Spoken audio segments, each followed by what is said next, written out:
Eh bien, voilà les 6 raisons pour lesquelles j'ai décidé de me séparer de mon système de communication Bluetooth.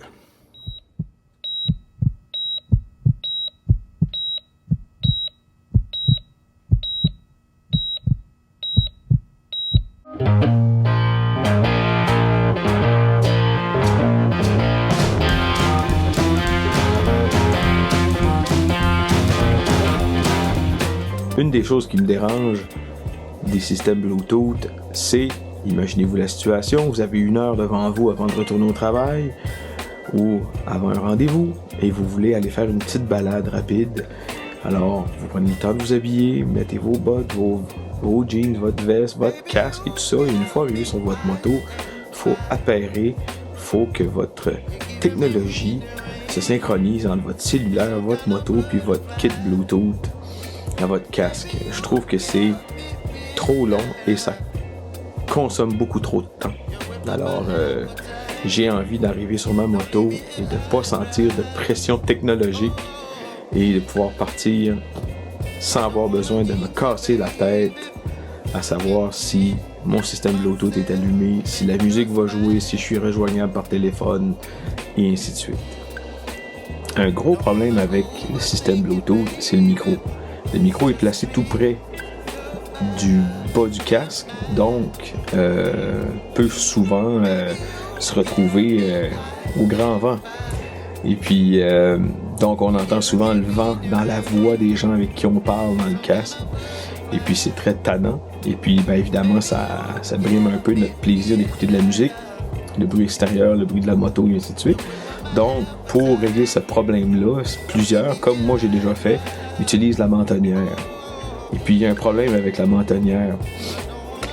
La mentonnière, ça augmente le niveau de CO2 dans le casque parce que ça empêche à l'air de sortir. Même si on roule en moto, la visière ouverte, si on a la mentonnière, ça empêche l'air de se promener. Donc, ça augmente les particules de CO2 par million dans notre casque. À 1200 particules par million, la NASA croit que ça affecte le jugement puis les réflexes. En anglais, ils disent Advanced Decision Making Skills. Donc, ça peut baisser jusqu'à 50% de nos capacités, de nos réflexes, puis de notre capacité de réflexion rapide, si on veut. L'air, elle doit sortir du haut, du bas. Si on met la mentonnière, ça marche pas. Comme exemple, sans la mentonnière, à l'arrêt ou pas, on est à 780. Donc, on voit qu'il y a une grosse différence. Comme si on va marcher en forêt, par exemple, c'est 450 particules par million. Comme dans le garage, ici, on est à peu près à 750.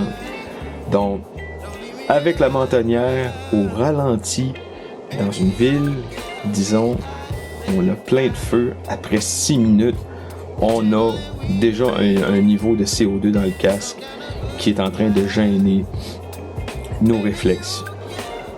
J'arrive pas à placer les maudits écouteurs dans mon casque pour aller chercher suffisamment de basse pour que ce soit plaisant. Donc, le mix dans mes oreilles, le son qui en ressort est très très agressant avec beaucoup de haute, beaucoup de mid haute et puis évidemment pas de basse. Donc, avec la rondeur du moteur, on perd les basses, donc on se retrouve tout simplement avec un mix des chansons où on entend principalement le haut du spectrum de fréquence. Et ça, c'est vraiment dérangeant. Puis de toute façon, en roulant, ce que j'aime le plus, c'est d'entendre le ronronnement du moteur. Je trouve ça pratiquement méditatif. J'ai toujours été quelqu'un qui a prêché beaucoup la sécurité en conduite. En conduisant, je pense que déjà qu'il y a beaucoup de trucs qui se passent autour de nous autres. S'il faut commencer à s'amuser avec des boutons puis des menus puis des trucs comme ça, j'ai l'impression que ça affaiblit ma capacité à être aux aguets. J'ai l'impression que ça va à l'encontre de mes réflexes un peu. Alors, pour une question de sécurité, je me suis rendu compte que moins j'ai de technologie et plus je suis dans le moment. Alors, par exemple, si je décide d'enregistrer une balade, ben j'ai un bouton sur lequel j'appuie, puis après ça, je fais tout simplement rouler. Mais si je veux faire un téléphone par exemple, il faut que j'entre dans certains menus.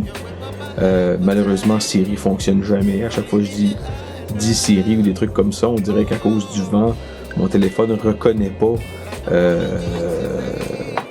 mes demandes.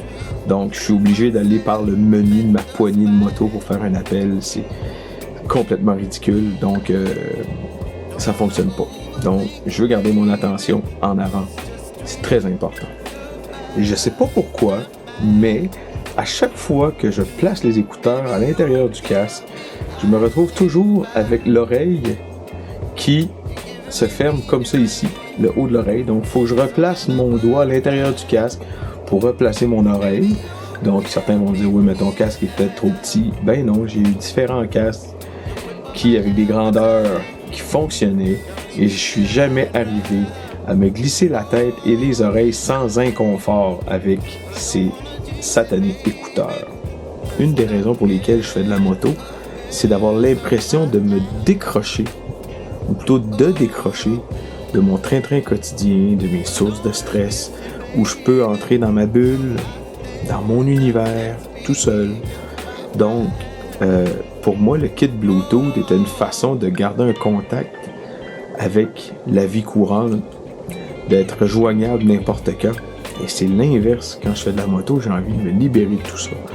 J'ai envie de regarder le paysage, j'ai envie de me concentrer sur les senteurs, sur mon ressenti avec la moto. J'ai envie de m'amuser avec ma moto. Donc, j'ai pas envie de me faire déranger n'importe quand ou de passer un appel ou quand je m'arrête, je peux vérifier si quelqu'un m'a appelé, si quelqu'un m'a envoyé un texto et répondre si ça m'intéresse. Mais en roulant, c'est mon petit moment à moi, c'est ma bulle à moi. Donc, j'ai pas envie de partager ou de rendre ce moment-là fragile et de devenir frustré parce que le téléphone sonne ou parce que les textos entrent ou parce que je reçois des emails. Donc, en moto, c'est mon temps à moi. Donc, j'ai pas envie de le partager. Donc, le Bluetooth.